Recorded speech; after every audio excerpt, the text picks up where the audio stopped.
Hello, and welcome to Season 12, Episode 133 of the Cartridge Club's Game of the Month podcast, where we bring together members of the Cartridge Club community to discuss our monthly playthrough. If you're new to the club or are interested in participating in future months, please join our community Discord or follow us on Twitter at Cartridge Club NA. We love to see the hashtag Cartridge Club used whenever you talk about one of the games we've selected. I'm Captain Algebra, and on behalf of our rotating pool of hosts, I'd like to thank you for tuning in. Additionally, on behalf of the entire Cartridge Club community, I'd like to give a huge shout out to our Patreon Club backers: Joel Boyce, Canadian Grooves, Christopher Rohr, Ross Rango, Caleb J. Ross, and Dean Lasagna. Thank you all so much. You're such an integral part of why we can do this each and every month. In September, we played a very underrated PS4 game, Days Gone. Joining me to talk about the game are Jenn from Retro Rivals. Hey, guys! J Chip Show. Howdy. And Chris from Midlife Crisis Media. What's up? All right, so I want to start off with just your overall experience with Days Gone. Have you played it before? How many times you played it, etc.? Jenn, we're going to start with you. Yeah, sure. I've played it once. I played it, I do believe, in 2021. So about a year after the game came out, or 2 years. I can't remember when it came out. 2019, 2020. But yeah, I just played it the once. I really want to play it again leading up to this, but Rebirth had me playing it for 100 hours, so it just wasn't time. Yeah, it's tough to play Days Gone when you're spending that much time with Rebirth. Plus, Days Gone's a long game. It is a long game. Yeah. We were talking, Chris and I were talking, when I went to start the game this month, I saw my play time the first time, and it was 53 hours. Yeah, like, yeah. Woof. Yeah, I think mine was sitting around like 70 something. Yeah. It's much longer before than you I started it again. J Chip, what about you? What's your overall experience with this game? This is my first time playing through the game. I remember seeing it E3 a long time ago and thinking it was kind of cool. But then I just remember hearing that it kept on getting delayed and delayed. So I kind of felt bad for it. But never really got into it until, well, you guys said it was Game of the Month. So, yeah. Awesome. And Chris, what about you? Yeah, I played it not too long after it was released. I think it had already gotten a big discount when I bought it, and played through it immediately. And I played through it again on New Game Plus Hard 2 when the Cartridge Club picked it as the Game of the Month. Nice. And this was my second time as well. I did not pick it up at launch just because I remember hearing about all the bugs it had, and it was kind of janky and glitchy. And then I saw, I think Shondo from The Baddest Dudes was playing it. I'm like, this game looks really cool. So I waited for it. It was like $20, picked it up, and ended up playing through it, and I got hooked, and I absolutely loved it. So I suggested it for the Cartridge Club, and they decided to go with it. So I was super excited to play it again. I did play it on just through my PS5 this time instead of my PS4 to see if it was going to be less buggy. And then I just did normal just because I wanted the conversation to be as authentic as possible. I felt like if I went through with New Games Plus and started with like all my weapons and all my upgrades, I just would have flown through the game without even like any trouble. And so I kind of wanted to re-experience, since it's been a few years since I played through it the first time. So, Chris, how was, you said you played on hard too? Mm-hmm. How was that compared to normal? Just as easy as it was on normal because of the weapons you have. Right. So I started off with my Tommy gun and my big 50 cal rifle thing. So I was just mowing everything down from the start. Mm-hmm. Those were some of my favorite guns to use. Well, yeah, I mean, we'll Tommy get into gun that is later. awesome for the sawmill. Yep. Oh, the sawmill. We'll definitely be talking about that. Awesome. So we kind of got a bunch of different experience here. So we'll get into the story before we start talking about gameplay and stuff. Mm-hmm. So basically, this is your typical post-apocalyptic game. It's been 2 years since the world has gone to shit, and you play as Deacon St. John. And it starts off, I don't remember what town you're in, but it's you, your buddy Boozer, who's in your motorcycle gang, and then your wife, Sarah. And Sarah, I believe, gets stabbed, and you're trying to get her out of there. So you find a helicopter from Nero, who's it's being handled by O'Brien, who becomes a big character later on. And you're trying to convince him to take her. He eventually does, but he can't take all of you. So you stay behind with Boozer, and Sarah gets flown away. They tell you where they're going to end up. And then all of a sudden, the game is 2 years later. And then you realize that Sarah is presumed dead because the refugee camp was overrun by freakers, the basic zombies in this game. And so you just go around with Boozer doing odds and ends errands for different camps. And eventually you do meet up with O'Brien again and wonder if Sarah is actually still alive. And so you spend a lot of the game going through doing runs for O'Brien also and helping him out. So he gives you information to hopefully lead to Sarah. And the game kind of goes from there. What did you guys think about the story? J-Chip, we'll start with you. It was a good story. I think it's kind of started off a little slow, kind of in the beginning. I didn't really care about what was going on. I didn't really feel a connection with the characters, but later on as you play, like the characters start developing and like I start to get involved with the story. I wanted to see, you know, where was Sarah? You know, what is this going to lead to? And I was pretty invested towards like the first 25% of the game. Nice. Chris, what about you? Yeah, I got to agree with J-Chip. I think it's just the way the story is told, where you're just kind of thrown into it at the beginning and you don't have any frame of reference as to the characters or what's going on. So I didn't really get connected with anybody right away. But once you get a little bit further on in the game and the characters have been developed quite a bit, then you start to connect with it. So I like the story where it ends up going.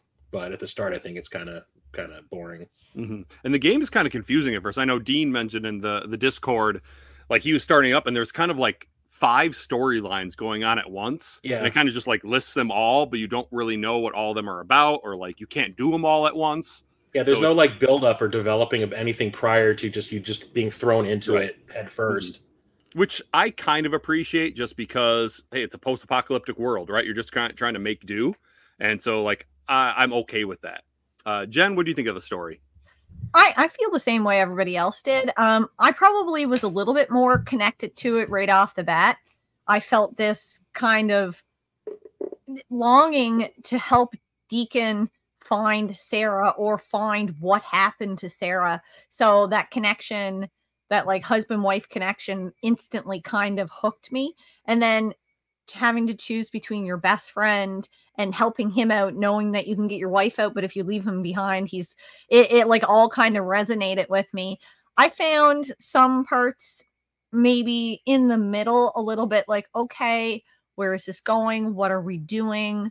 Are we going to get more information on what's going on? There's like some little slow parts here and there, but for the most part, like kind of feel like you guys did in the first. Nice. Yeah. I overall enjoyed the story too. I always find it interesting, these like post-apocalyptic stories, whether it's like Walking Dead or any zombie movies or video games, just how people are going to react, right? Because you want to think that every human being's a good person and that they're going to be looking out for each other. But you know that doesn't ever happen, right? There's going to be people who turn their back on you or who screw you over, but there are going to be people that are helping you. So it was cool to see all the different characters, how you interacted with them, and what kind of their goal was throughout the story. I was definitely sympathizing for Deacon, and felt bad that he thought he lost his wife. And when he's getting that information that maybe she's still around, like everyone else is kind of like, no, dude, just you got to let it go. Like there's no way she survived. Boozer's saying that. I think Ricky's talking about that. Like everybody, and it was kind of cool how Deacon's like, no, I'm just not going to give up. He's going to keep trying. And, it ends up, he ends up finding her later on. And obviously don't worry about spoilers, because, this game's been out for a few years. Like, so I wanted to bring up right away, there is one thing that really bothered me in the story. And this happens way later in the game. So you do eventually meet Sarah, right? She's alive. She's in a camp on the other side of the mountains. But I did not like how she reacted when she saw you. Did that bother anyone else? Yeah, big time. I don't like, as someone who, Scott's my best friend, so I don't understand not instantly being overcome with emotion, like seeing your person in front of you and not reacting appropriately. Like I don't know if this world has made her so disconnected because of what she's doing, the research she's doing, how important it is to her. But I would think like family would be, first and foremost, always, forever. And so the fact that she didn't just like run to him, I don't know. It was weird to me. And even a friend and I who He played it, so I would play one of his games. He played my game, and I wanted him to play Days Gone. He sent me a message and said the same thing. What the hell? Like, why weren't they more excited? Why wasn't she more excited? And I'm like, I don't know. It didn't make sense to me either. There was that rule that they said in that camp that there was no fraternization. So I was just when it happened this time I was playing through it, I was like wondering if she was trying to keep it under wraps so she wouldn't get in trouble. Yeah. But at the same time, at least show some facial expressions for her going like, "Oh my god." Yeah. Instead, she doesn't have to like run at him and immediately hug him, but at least being like emotionally, affected by it would have been nice. Right. And I know when they kind of get alone time right there at the beginning and they're like, they hug and kiss and stuff. And then she kind of pushes him away. She's like, it's almost like she doesn't believe that it's really him, you know, which I could see. Yeah. Because the freakers can clone people now. Yeah.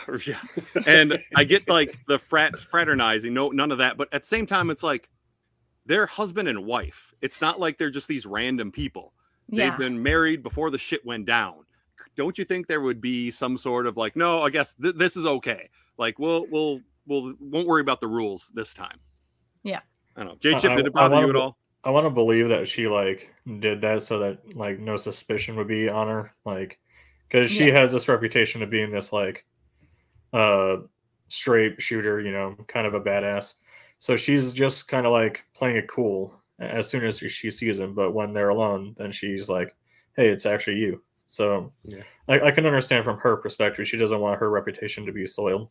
Right. But even when they're alone later on, she still isn't acting like you would expect. Yeah, she kind of treats him like a soldier most of the time. Right. I mean, it's like, and Jen, you brought up Scott, Rachel's my best friend. The same thing, like if I didn't see her for 2 years, there's nothing that's going to stop me from like being elated and show how much I'm excited to see her again, Yeah. And even if I'm worried about the Colonel and stuff, okay, fine. But we go on rides and do different missions together, at least then I'm going to at least show some emotion. But it's like she's like a total bitch at times, and I don't get it. So I wanted to bring that up though, because that's the biggest part of the story that I really didn't like. Me too. So glad we're in agreement there. So we've kind of mentioned some of the characters, and there's a decent amount. Like we've talked about how you go to the different camps and do different errands, and kind of they're all run by different people that have very different characteristics and attributes and stuff. So just thinking about the characters, were there any that surprised you how they were like, or any characters that you really liked, or any of the ones that you really disliked? I would say that I grew to appreciate Boozer more as the game was going on. I really thought that like there was going to be this dynamic where he betrays you, because it seems like it was going to head in that direction, but I'm glad it kind of didn't, because I kind of liked Boozer. I thought he was more funny, and there was a good dichotomy between Deacon and Boozer. Most of the characters, I will say, for the most part, are pretty lame. I did not connect with the one old lady in that one camp. Tucker? Oh, Tucker. Yeah, I didn't find her character interesting at all, and I did not find the preacher, the dude that would talk on the Copeland radio. Yeah, Copeland. Yeah, I didn't find his missions to be interesting either. I mainly only stuck with like the main crew of the story, and then later on when you go to Iron Mike, I found that's when I'm like, these characters are more interesting than the other characters that I was interacting in the outside world. No, it seemed like Ada Tucker was probably like the least liked leader of all the camps, right? Because like there was a bunch of part of the story where like the different side missions and stuff where like people would like get away and like, please don't send me back there. Like they did not want to go back to Ada Tucker because it was the work camp, right? That was I think that's what it was called. Well, they kind of dig that home with that girl that you rescue. Yep, Lisa. She'd rather be with the cult than with them. Right, the Rippers. Which they're weird. I mean, they're worshiping the Freakers. Like that's a little strange. But I don't know. To each their own, I guess. Chris, how do you think about the characters? I wasn't a big fan of Tucker because of the whole situation with that girl that you rescue and how she was like immediately. She's gone through all this trauma. She's been alone. And what's the first thing they do is like, here's a hoe, go plant some flowers or plant some tomatoes or something. Yeah. And I was like, that's some bullshit. But I really liked Iron Mike, and I liked the people in his camp like Addie and Ricky. And well, except for, who that guy can burn in hell. Yeah. But yeah, Iron Mike, I mean, he was a hard ass, but there was a reason for it. And I like the fact that he was still trying to like have people maintain a level of humanity during all this bullshit. So I really appreciated him. And it was a real sad moment when he died, for me at least. Oh my God, yeah. But Copeland really annoyed me with all of those constant radio broadcasts of his. I was like, you know, we have enough of that going on right now. I don't need to hear that kind of conspiracy theory bullshit. And I love how after you'd listen to a broadcast, Deke would be like, you're an idiot. Yep. Yeah. And we all agree with you. Yeah. But yeah, I want to say Iron Mike was probably my favorite. And his little crew that were around him all the time were my favorites. Especially Schizo, right? You love Schizo. Schizo can Everyone does. Everyone's favorite. Schizo's everyone's favorite. What about you, Jen? The Colonel makes Tucker seem like a pussycat. Like, I would take her any day over the Colonel. I think the character, like, I emotionally connected with the most, like, felt bad for was Lisa. She was just constantly getting the short end of the stick between the Rippers and then being sent to Tucker's camp. Like, you just couldn't do anything for her, and how she ended up in the end, it just, like, I don't know. I felt so bad for her, but there was so many emotions, like so many people I really, really liked. And then there was other people that I just despised. Schizo, obviously, he's Dick. Carlos or Jesse. But yeah, the characters were really well developed. I went and looked at some of them online, like who had voiced them and stuff like that. And I was surprised by some of them because they didn't even look like the characters, which I realized they don't always. But yeah, and Curry, I think that's how you pronounce his name.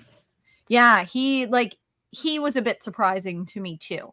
Like, he's a hard ass, but he knows right from wrong. So, which I thought was really.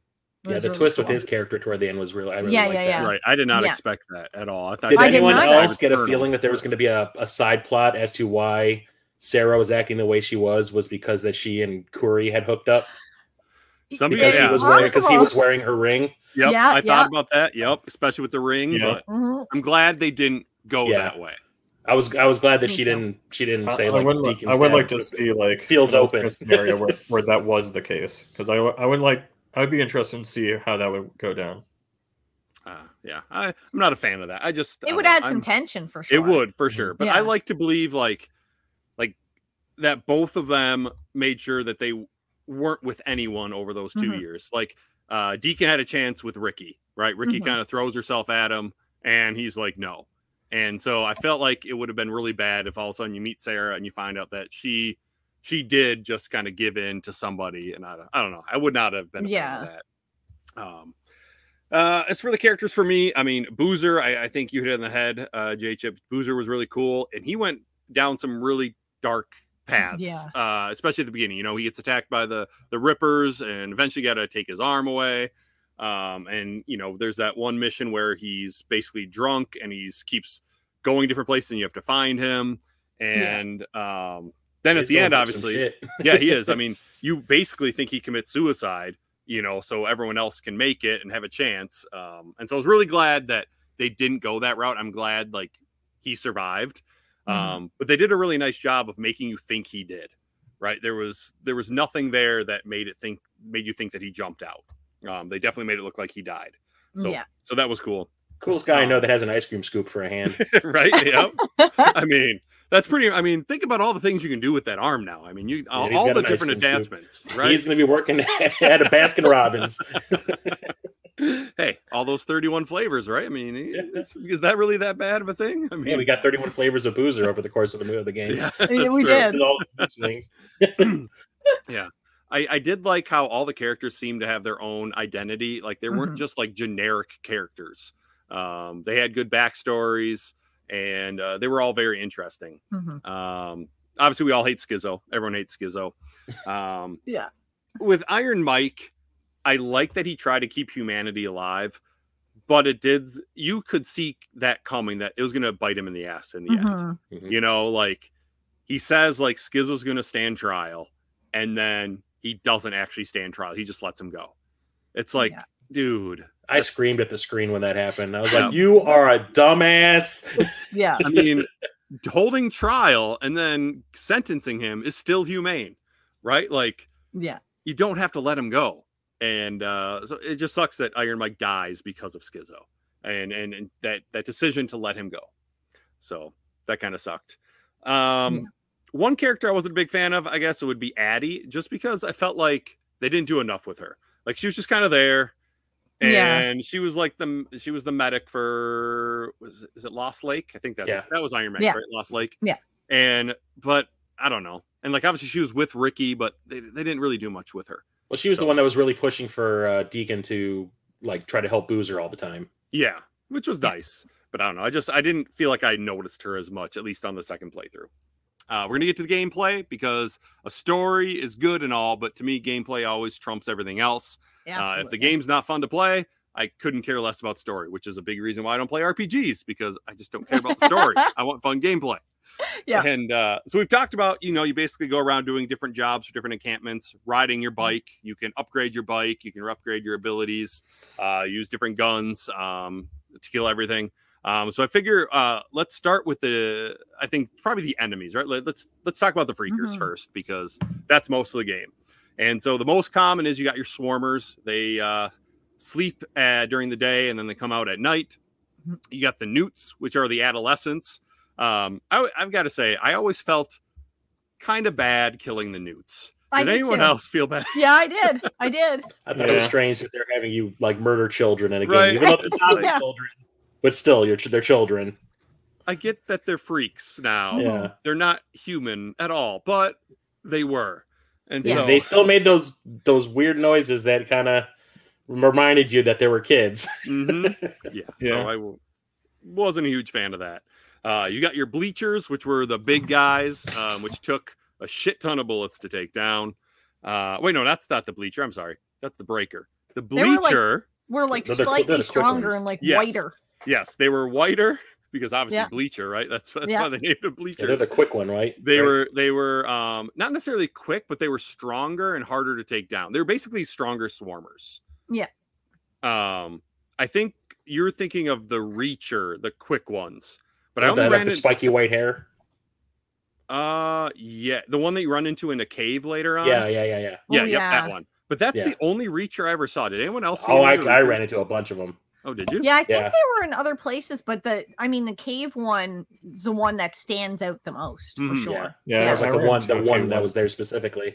Every time I started going around taking out the swarms, they would always be in the swarm too. Really? Yeah. I didn't fight a single other Reacher other than the caves. Oh, really? Yep.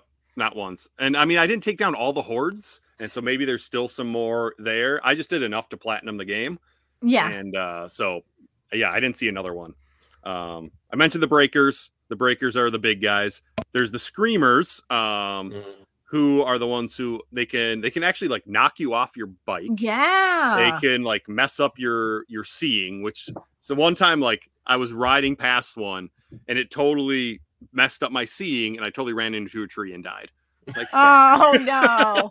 How many times has anybody been driving around with Boozer on the back and you run into a tree and he dies? That only happened once this time. Just once.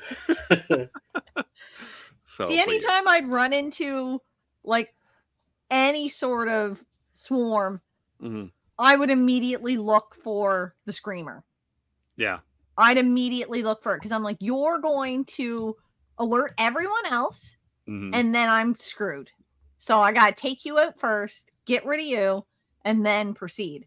Because I wouldn't always go in guns blazing. I would be like, okay, let's be strategic now. Like, I don't want to run around a bunch of times, but, let's minimize some of this stuff and then go in. But yeah, I'd look for that one first every time. Nice.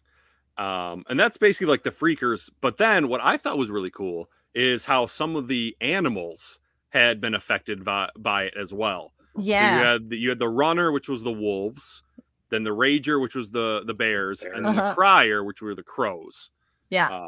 Which I thought was pretty cool. I totally forgot about the crows when I was playing through it this time. Yep. Until you get to the second half of the game, you're like, oh yeah, I got to take out all these crow nests too. Yeah. And they were super annoying because they would just keep dive swooping down. Yep. Dive bomb you. I think I gave up on that. I was just like, no, I'm not doing this. I had nothing but Molotov cocktails in my inventory like filled up constantly until I got to that part of the game. Yeah. Yeah. That's smart. I made it a mission to get rid of them because they were too annoying. I just wanted them Oh, gone. they're the I was worst. always out of them in the last half of the game. Yeah, it's definitely noticed I had less Molotovs towards the end of the game, and which sucked because that's when I did all the hordes, and like it was nice to have some of that stuff. Oh, definitely. You know, Yeah. The criers, I feel like I struggled with them more the first time I played it. This time I was kind of like, I didn't worry about them. I just ran up to a nest, threw the Molotovs, and got the hell out of there. It's like, and then they basically didn't bother you. So, but I definitely wanted to take all of them out. So just kind of in general, what did you think about the Freakers and like the diversity of these main enemies? Jen, we'll start with you. I definitely thought there was lots of diversity. I've played some games that I'm just like, okay, this is the same enemy over and over and over again. So the fact that they have different stages of mutation, and then you have just that the animals can become infected too. I thought that was really cool. I remember the first time I saw a Rager when you ride into town, and just like Scott had been playing at that point, and we thought it was a statue. We thought it was just a, like, Wow. They had a big bear statue. And we're like, oh, cool. That's kind of neat. And then you drive up and you're like, that's not a bear statue. No, it isn't. And it's coming right for me. And it's coming right for me. And yeah, so, or just like every time you'd leave, I think it's Lost Lake Camp, but the runners there, like there was always so many runners ready to take you off a bike. Right. So, And the runners could keep up with the bike, which is annoying. So you had to shoot them. You had to. I honestly thought it was really, really cool, but I agree with you guys on the newts. That was the only one that felt bad to kill. You had to, because they would cause problems and alert, but everything else, like, I really enjoyed it. I thought there was lots of diversity, and they were really cool. I would say about the newts, one thing I did not like though is like, you didn't necessarily have to kill the newts because they only attacked you if like you went into their area. That's true. Which I guess that was kind of the developers' way of being like, oh, you see, you don't have to kill the freaker children, but still, like, there was at least one mission I know towards the end you had to basically. You were, like, in the building with them, so you had to. But they kind of tried to make it where you didn't have to. There's also that one mission where you have to find that one specific child. Freaker to do the cure thing. Right. Chris, what do you think about the freakers? Yeah, I like the diversity of them. I like that, like Jen said, the different stages of their evolution, and like even O'Brien kind of brings that home a little bit too, that they're changing. Yeah. And all that. And like there's some that are faster, there's some that are stronger. There's the ones that stick together, there's ones that you just find out in the wild and all that. I thought that was really, really cool. But yeah, but at the end of the day, they all are kind of the same. About it. But it's fun. It made for fun missions and stuff when you had to take out different types of the zombies. All right. J-Chip, what about you? I really liked it. I'm glad that there were kind of like different varieties into like this infected virus, as it say. It's not just humans that are affected, it can be animals. I do wish there was a bit more animals like that were infected, because I thought that like you can run across like an infected deer and like how that would happen, because you see a lot of them, right? Especially on like the upper part of the map. So it'd have been cool to see more wildlife be infected. Yeah, and even a bobcat, right? Because you saw a regular bobcat. There's those cougars running around and all that. I would have loved to have taken one of them out as a zombie. Yeah. Right. So I think they said there was infected bats at one point too, but they all killed each other. I think there was a file in the game. Right. Yeah. Yeah. But I do find it weird though how there's like not, you would think there'd be more wildlife, and obviously like maybe the developers didn't want to program all that, but like, and maybe not deer, I could see, maybe not, but like at least the bobcat. I mean, the bobcat and the cougars are already aggressive towards you. You think like they would be more likely to turn into these freakers as well. But I don't know. I think if they would have had infected dogs, it would have been really polarizing. Yeah. To know you would like, that's supposed to be man's best friend, but not now. Like that. Go to pet that kitty cat you found at the gas station. And yeah. Right. Well, then there's that mission where you have to kill the dog. I mean, it's a mercy killing. Yeah. But it's I still hated it. I hate it like, anytime. Oh, Why can't I'm you, glad like... that was not a QuickTime event. Oh, yeah, right? That would have been so bad. Just a cutscene. Thank you for taking care of it. It's like, Yeah. couldn't they have just done something where it, Addie's a veterinarian, right? Originally, Yeah. bring the dog back to Bring Addie. the dog Maybe to she Addie. can and fix it. But no. Yeah. Ugh, yeah, I wasn't a fan of that. Yeah, if they had cats though, that'd been the last straw. Would been like, nope, not playing this game. Immediately got to play Cat Quest afterwards and cheer yourself up. Yeah, I'm a cat guy, and nope, I don't want to see any cats die. I got to play some Stray. Yeah, play some Stray. Well, while we're talking about the freakers, I think we should talk about the infestations and then also the hordes. And so, what did you guys think about the infestations? Speaking of, oh yeah, someone's making an appearance in the corner there. The little kitty. Oh, there's the cat. Yeah. Awesome. But one of my cats is by me. I don't know where the other one is. So they just heard us talking. Like, you're talking my about ears were burning. Yeah. Yeah. We're already kind of evil. Don't want us to turn into freakers too. No. So yeah, let's start with the infestations. I know there was a little bit of talk in the Discord about people struggling with the infestations, just because you could do it at night, and then there wouldn't be as many in the nest. But then there'd be more around the outside, and so it'd be harder to get there. But then if you did it during the day, well, then a ton ran out with you or out at you. And I think Dean was having trouble with it. Did you guys have trouble with the infestations at all? Not the infestations as much as the hordes. Yeah, infestations weren't as bad. And I think I preferred going in during the day just because I don't know if there's this tension of the idea of the cloak of night where I'm like, I don't want to do that. I don't want to go in at night. I'd rather know what's coming at me and be prepared for it. I don't know what that is about me, but yeah, I liked going in during the day better. Whether it was better or not, it felt better on my mind. That's all that matters. Yeah. But most of the time when I was taking out a nest, I would just burn and then immediately just run away. Yep. Yeah. Yeah, I was like a hit and run tactician. I would like pull up on my bike, run over, burn the nest, get on my bike and just peel out. Yeah.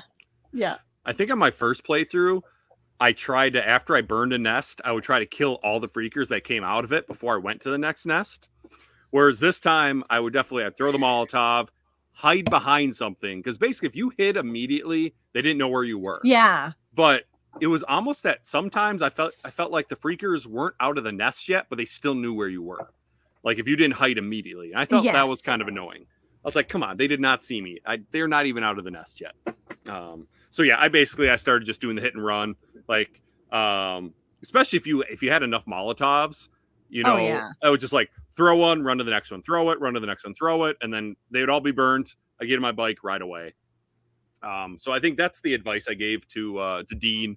I was like, yeah, just either hide right away or just throw them and go. Like, just stick around.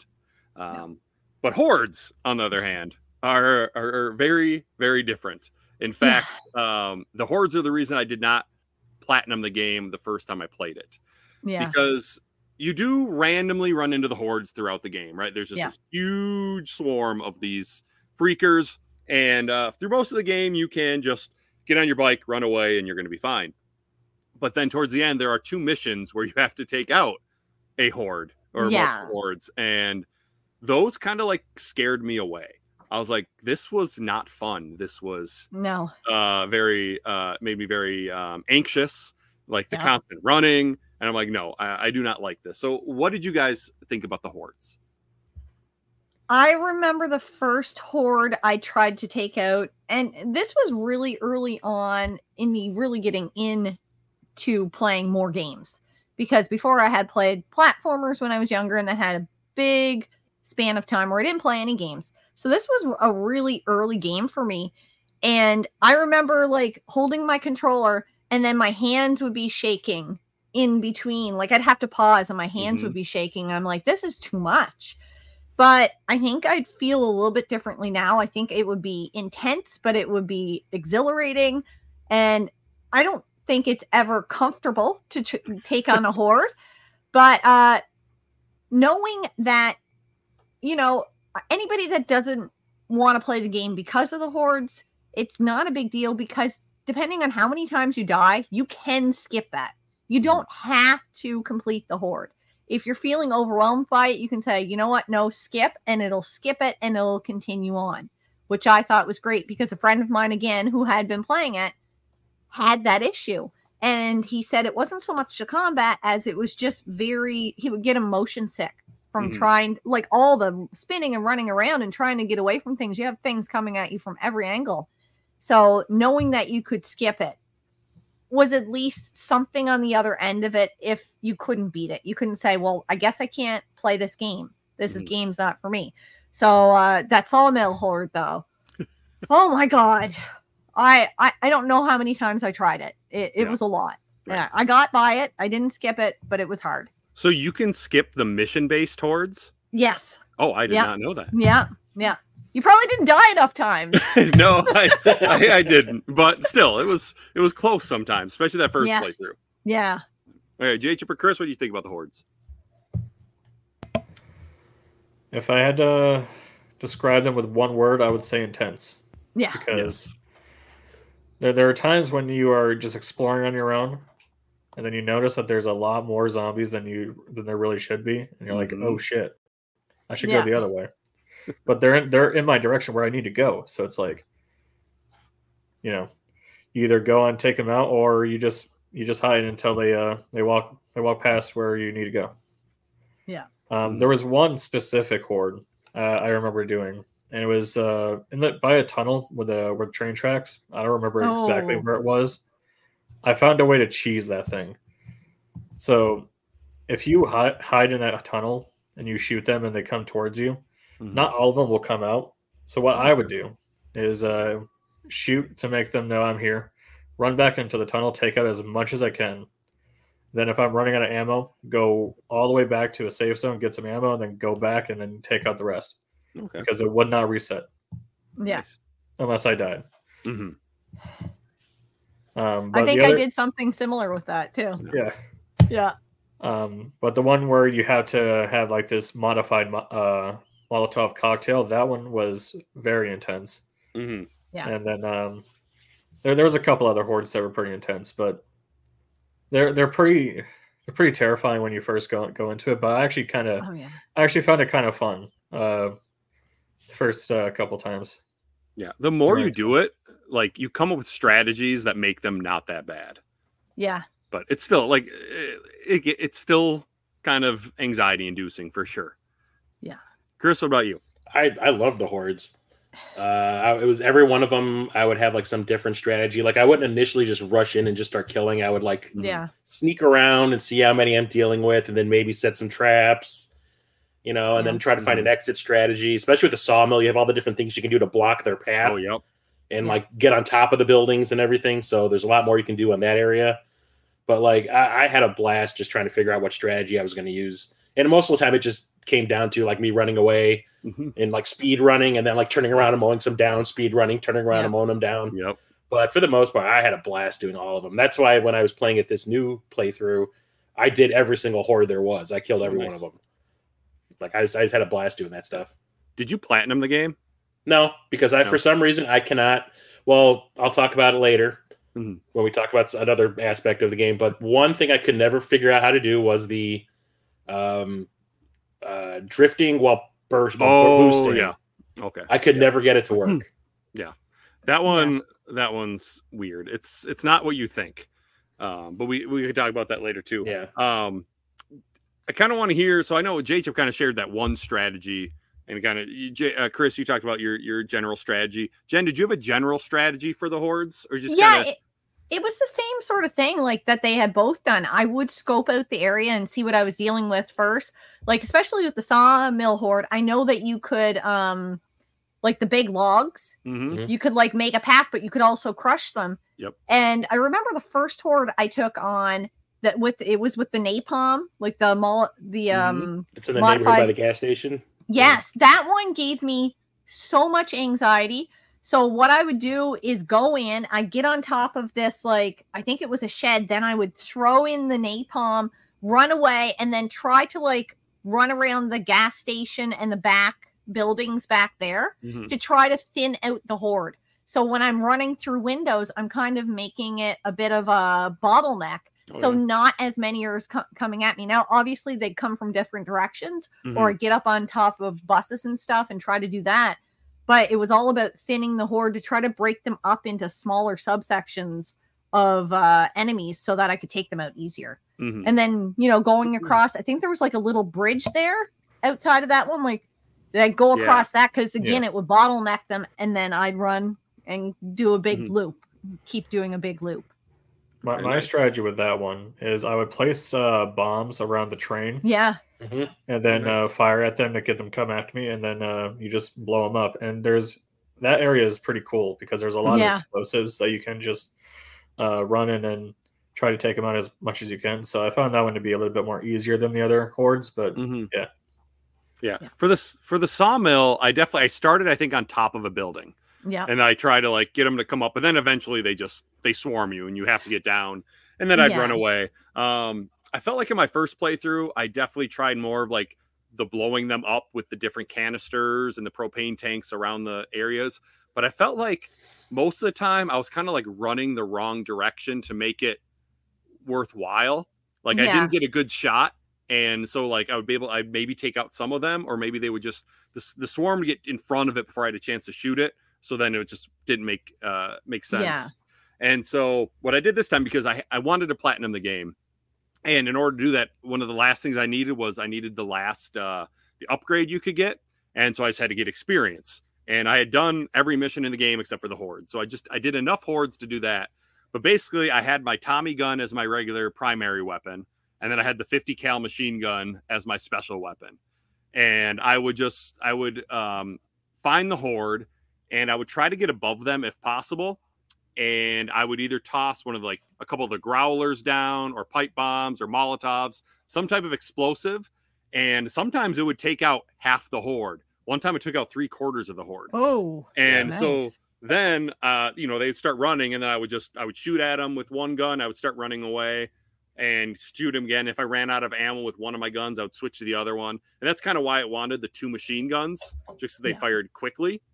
And that seemed to work pretty well. I mean, sometimes I would run out of stamina and they'd catch up, and I'd have to let it, fill back up. But I made sure when I did the Nero checkpoints, stamina was one of the ones that I focused on the most. Like, I think I had complete stamina and I had complete health. I didn't worry about focus too much. Yeah. Just because I knew with the hordes, I'm like, I'm going to be running a lot. I need to be able to keep running and not get caught. Yeah. So that strategy worked pretty well for me. Yeah, I found that when the one that Jen was talking about, where you're first trying out the napalm growlers, I would throw a napalm at the horde that was around the house, run to the gas station, get up on the gas station, and figure out how many ways they would have to get up on the roof with me. And then I would be in a central location on the roof, and as they would climb up, because that would create a bottleneck, because only so many could come up at once. Yeah. Turn around to shoot, turn around to shoot, turn around to shoot, and basically thin it out that way. Well, trying to get somewhere defensible is always good. Like, I always try that with any game where I don't want to have to be looking at all 4 sides. Right. I want to, like, if I can get myself in a corner that I can get out of easily enough, then I only have to worry about 2 directions or whatever. So that's always so much easier to do. Is there anything else you guys want to talk about with the freakers at all? They ugly. They ugly. They are very ugly. All right. So I guess really the only other enemies that you run into are, you got your ambush camps, where just other people around that you have to fight. And I always enjoyed the ambush camps because I would try to mark as many of them as I could. And I always try to have the silencers in all my weapons, so I could just kind of sneak attack everybody as much as possible. And I love the sniper rifle, so I could take them out from far away. And then the other enemies is you have your rippers, which we kind of touched on already. They are the people that worship the freakers. They look like the freakers. They've shaved their heads and all that stuff. And they're not very nice people. That's for sure. I mean, the ambush camps are not very nice people either, but the rippers are definitely worse.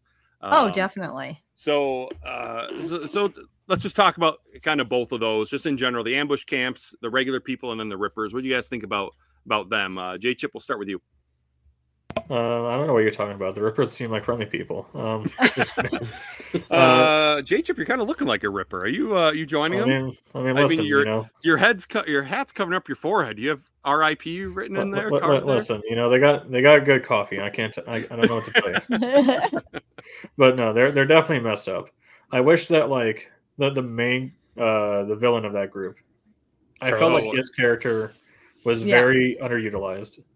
Right. So Yeah. Jesse / Carlos. Yeah. Both of them were very underutilized, and when they're done, it's like their story arc is done, and then it doesn't even matter anymore. So I wish that they were a bit more of a presence throughout the entire game instead of just one singular arc of a game. Right. I did like how it was somebody from Boozer and Deacon's past. Yeah. That was a nice little twist. Yeah. So, and then to find out like what they did to him, and it's like, okay, I see why you're pissed off and you want revenge. But at the same time, I don't know why you have to worship the Freakers. That seems a little weird. Yeah. Did he have enough charisma to start a cult? Did he really? Obviously, he had something. Must have been the Kool-Aid. He had the PCP. He had big dick energy. That's what he had. Big dick energy. There we go. Chris, what did you think about the Freakers? Freakers? Or not the Freakers. They're freaks. Sorry. Yeah. Rippers. Yeah, they're a pain in the ass, and I agree with J Chip that the whole story arc with Carlos is just kind of underdeveloped, and especially like the last fight you have with him, like it's so easy, and I expected there to be something a little bit more epic and involved than just like going up to him and cutting him a couple times and you're done.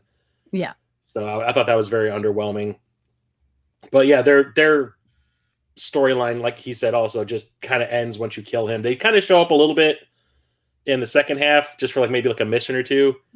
But for the most part, it's like, oh, okay, they killed their boss and they're dead. No, they're still a presence. They're still running around doing their thing. I mean, who cares if Carlos isn't there or not? Right. And you killed most of them when you blew up the dam. But you kill half the damn state of Oregon in that game. Come on. That's true. It's like how, I always wonder, like, how are there this many Freakers? But then they kind of address that. And they never bring it up again. but they do, they dress like, because I think they're talking about like a bunch of ones from like people from California were like heading up the coast, and it's like they talk about like the population of just California and stuff. It's like, well, yeah, I guess that does make sense. That would be a lot of Freakers. Yeah, and then they talk about like cutting off the supply of Freakers, and they never even go through with it. No. Yeah. Well, I don't think it's. I mean, I don't think it's possible. Like they're going to keep coming. Yeah. Because, you think about how big. I mean, this is just in Oregon too, right? It's just a small part of Oregon.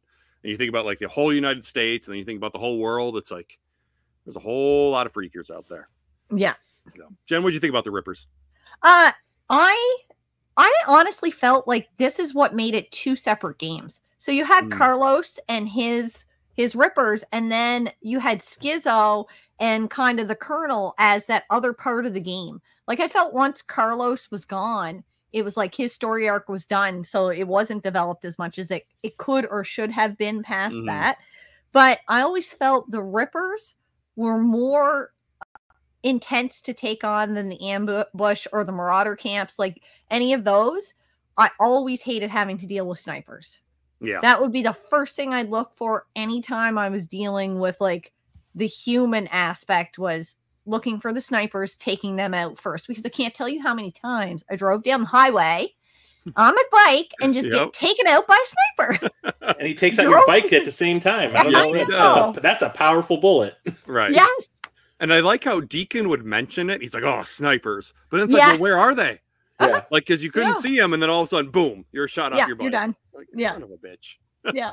But at least the developers were nice enough when you were going to like the ambush camps and all that. Like, at least they all had laser sights. So you knew exactly where the snipers were. They could have really screwed with you and be like, you don't know where they are. You know? Which I think would not have been a bad thing, because I felt like it made it a little too easy with the snipers where you knew exactly where they were aiming. See, if they made it like a day and night cycle thing where you could see the scopes at night, that would have been better than during the day. Right. That would make sense. But Chris, or I know Jen touched on the ambush camps and like the Marauders. Chris or J Chip, you have anything to say about them? I felt bad. Because they're actual people. Well, that's the thing is like, what if they're just trying to set up a camp like you're involved with, and you're just going over there and just murderizing everybody? Right. And I also think it makes Deacon look kind of like a psycho, because like he'll run into one of the camps and be like, "You sons of bitches, I'm gonna kill every single one of you." I'm like, you sound like a serial killer right now. You sound like a god. There should be a Netflix special about you, kind of thing. And I was like, it makes him look bad in my eyes the way he gets all worked up. Like, I'm gonna go murder some people. This is gonna be awesome. Yeah. But I'm like, how do you know that they're not just trying to set up some sort of a camp like you're involved with? No, you never get a chance to find out because he goes and kills everybody. Yeah.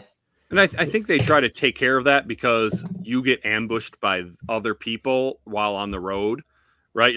You'll run into these people who look like they need help. That's one thing. But they're I think they're going along the lines where they're the same types of people. Like the people that are doing the ambush camps are the same people that are like ambushing you along the road. And so like because they're ambushing you, that's why you don't feel bad taking them out. I think I just wish they made like more of a connection that way. Yeah. Yeah. But like I didn't feel bad taking out somebody that you saw right there was about to murder just some rando. Right. On the street. That's one thing. But just going into a camp where you don't even see them doing anything bad. Yeah. You're going in there basically to kill them for a map or some schematics for something. And you just murderize everyone in there. I was like, this is kind of making him out to be unlikable, if you ask me. Right. It's always tougher to kill the humans for sure. Like, you end up killing more humans in the game, I felt, than freakers a lot of the time. Not when you do the hordes. Well, the horde's different, but like, there's definitely more mission-based things where you're going out and killing people. Yeah, I loved with the hordes. Like after, because since I'd be running away and killing them, like you'd see all the X's on the map of where all the swarmer ears you could pick up. Yeah, and I loved like running through and watching the count just go up and up and up and up, just to see like, oh, how many swarmers were actually in that horde. And it's just like hundreds. How many hundreds. you picked up, and it'll be like 300, exactly. 400, 500. Yeah. Then I'd get upset because like there'd be a little break between some that I killed, so then the count would start over. I'm like, no, I want to know exactly how many swarmers were there. Yeah. There's got to be at least 1,000 in some of those hordes. I would say at least when it comes to the sawmill, probably. Yeah. So some were definitely smaller, but yeah, there were some that were gigantic. Yeah. So, did you guys have any issues with a horde taking it out and then it wasn't the right time in the game and you had to do the mission again? Because I feel like I had to take out one horde twice because it was a main mission. There was a bunch of tents set up. Was it a football field or am I like... the college campus. The college, I did that one before I was supposed to, and then it made me do it again. Yeah. And I was like, okay. I think... messed up. I want to say I did the sawmill one twice in this. Yeah. Oh, did you? I did the sawmill one twice this playthrough. I took it out early. And then so when that mission came up, I'm like, oh, sweet. I've already taken this horde out. Nope. They're back. Yeah. Yeah, I drove past it, I think, early on in my new playthrough. And I was just kind of like, oh, yeah, I remember this being real fun. So I went and I did it. And then later on, they're like, oh, you need to go to the sawmill and do this thing. I was like, oh, okay. Like, whatever. It wasn't that big of a deal this time. It was more of an ordeal the second time I did it. Yeah. Yeah. J-Chip, did you have that problem at all? No, I can't say I have. No, J-Chip's the lucky one. Yeah. Not that, I enjoyed taking out the hordes, but like, especially the sawmill. I did not want to do the sawmill twice. No, that one's intense. Yeah, that was not very fun. So I think that's good for rippers and ambush camps and stuff. One other of the big parts of this game are the Nero checkpoints. I definitely made sure I went as soon as a checkpoint popped up or I ran into one, I made sure to get it because that's how you upgraded your focus, your health, and your stamina. Yes.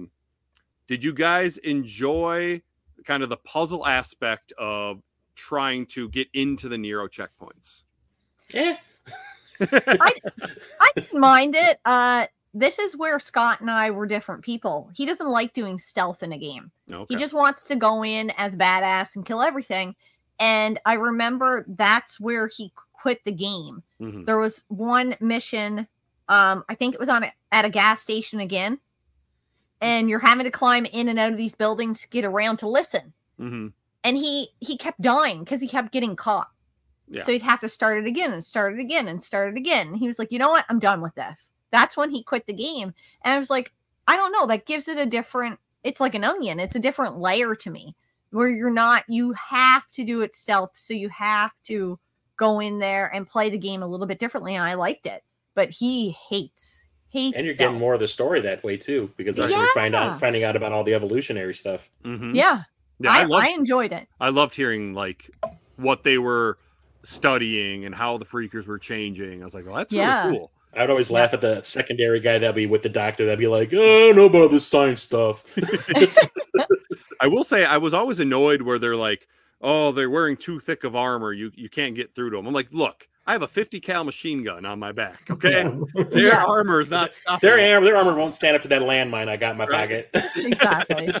Especially when like it just looked flimsy what they were wearing. You know, come on, like you can kill them. Yeah.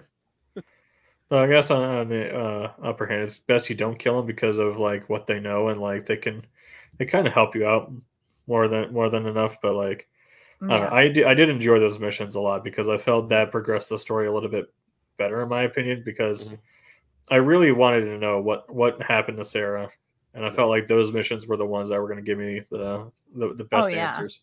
Yeah. And I felt at least with those research missions, like there's at least multiple pathways you could take to get around the Nero people. It wasn't like, oh, you have to somehow make it through this one area, which was nice. Now, when it came to the checkpoints, I will say one thing that I hated is when you missed one of the loudspeakers. And they started hiding them up and the lights were and all that. I would get so pissed. Like, I totally got them all. I checked everywhere. Start the generator. Yeah. Son of a bitch. Here come the swarmers. Yep. And I this time at least they couldn't follow you into the trailers. That's true. That was nice. Yeah. This time around, I was like, I'm going to remember this. I'm not going to ever have to deal with those loudspeakers. But then, there was one I think that was hidden like in a tree, and I swear I got everything. And then nope, there it was. Yeah. And I think there was a horde close by, so I had to leave completely and come back to finish that checkpoint. I was very, very annoyed. Yeah. There was one time where I was walking through an area and I did not realize that one of Carlos's little speakers was there. Oh, yep. And I was walking through and I'm like, why are all these freakers like surrounding this one area and I can't get through it because they're all there? And then I start to listen. I hear like, oh, son of a bitch. Like he's dead and he's still haunting me. Yes, he was. J-Chip, any thoughts on the checkpoints at all?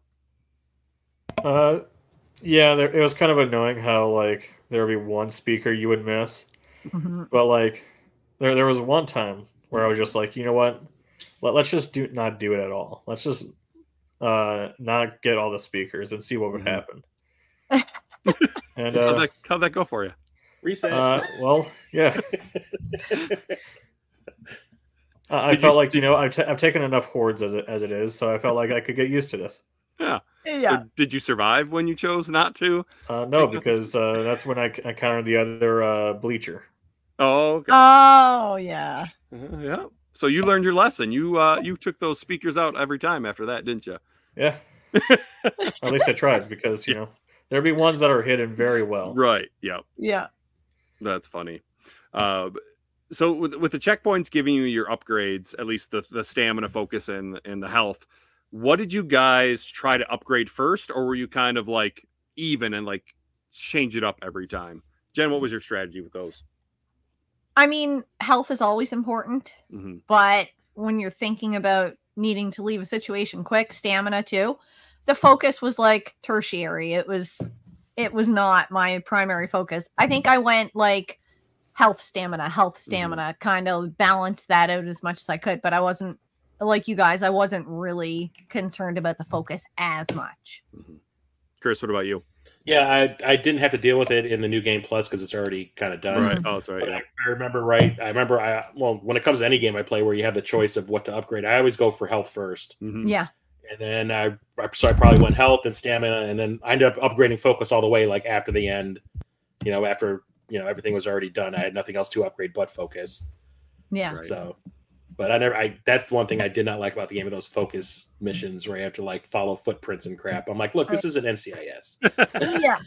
Yep. I would always lose the footprints. I'm like, you just follow it on the map. You just follow the dots on the map and you're fine. Yeah, but sometimes the dots would end too. I'm like, I'm not where I'm supposed to be yet. Shouldn't the dots still be going? And they give you way too much help by having the controller vibrate when you're close to the thing that you're supposed to be looking for. I'm like, could you make it a little bit harder? Right.